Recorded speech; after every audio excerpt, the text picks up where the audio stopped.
आमतौर पर जब राजस्थान की सियासत में कुछ ऐसी खबरें आती है जो दिल को काफी ज्यादा दुखाने वाली होती है, दर्दनाक होती है और आपके हृदय को पीड़ा देती है। आज एक ऐसी ही खबर को लेकर मैं आपके सामने पेश आया हूं। दरअसल राजस्थान की राजनीति में न सिर्फ लंबा अनुभव रखते हुए बल्कि बहुत बड़ा योगदान देने वाले और खास तौर पर आदिवासी समुदाय के लिए, उनकी विकास के लिए, उनकी समृद्धि के लिए बड़ा योगदान देने वाले एक ऐसे व्यक्तित्व का आज निधन हो गया है, जिसको लेकर पूरे प्रदेश में इस वक्त शोकाकुल माहौल बना हुआ है। जी हाँ, मैं बात कर रहा हूं नंदलाल मीणा की, जो प्रतापगढ़ से आते हैं। लगातार प्रतापगढ़ की सरजमी पे अपनी राजनीतिक पराकाष्ठा लिखने वाले नंदलाल मीणा आज अस्पताल में, खासतौर पर अगर बात की जाए अहमदाबाद के एक निजी अस्पताल में उनका निधन हो गया। इस घटना ने पूरे राजस्थान की सियासत में और सियासी तस्वीरों में, सियासी शख्सियतों में और राजनीतिक हस्तियों में एक शोकाकुल माहौल उत्पन्न किया है। एक ऐसा माहौल उत्पन्न किया गया है, एक ऐसी पीड़ा बनाई है जो इसके बाद कभी मिट नहीं पाएगी।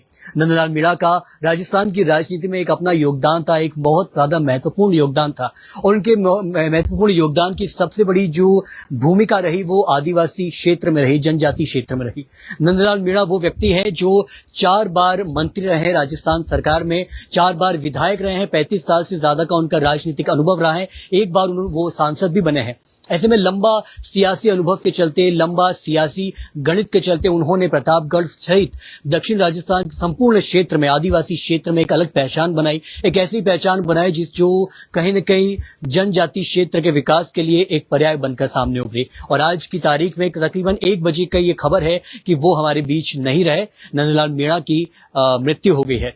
अहमदाबाद के एक निजी अस्पताल में उन्होंने एक आखिरी सांस ली और इसके बाद ये जो खबर है पूरे राजस्थान की सियासत में, राजस्थान की राजनीति में एक तरीके से बहुत दुखदाई और दर्दनाक पीड़ा की खबर उत्पन्न के रूप में सामने आई है। तमाम जो दिग्गज नेता है, न सिर्फ उनकी पार्टी के, जहां मैं आपको बता दूं कि भारतीय जनता पार्टी के साथ लंबे वक्त उनका सियासी कार्यकाल रहा, तो न सिर्फ भारतीय जनता पार्टी बल्कि प्रदेश भर के तमाम दिग्गज नेता, तमाम विपक्षी नेता भी उनके इस खबर के बाद शोकाकुल माहौल में है और लगातार ट्वीट के जरिए, फेसबुक पोस्ट के जरिए, सोशल मीडिया पे वक्तव्य के जरिए अपनी अपनी संवेदनाएं उनके परिवार के प्रति लगातार व्यक्त कर रहे हैं।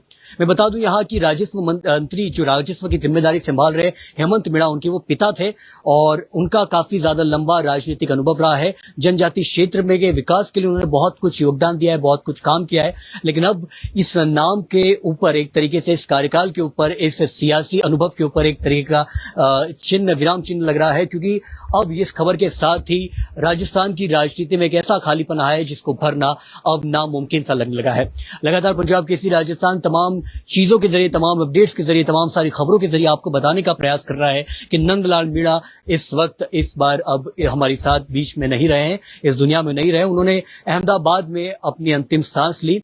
काफी लंबा अनुभव था, काफी लंबा कार्यकाल था और खास तौर पर एक बार फिर यहाँ जिक्र करना जरूरी होगा कि राजस्थान की राजनीति में खास तौर पर आदिवासी समुदाय को आगे करने के लिए, प्रबल करने के लिए, संबल करने के लिए उनका जो योगदान है वो हमेशा उनके नाम के साथ याद किया जाएगा। एक बार फिर यहाँ चर्चा जरूर की जाएगी कि आने वाले वक्त में अभी क्या होने वाला है।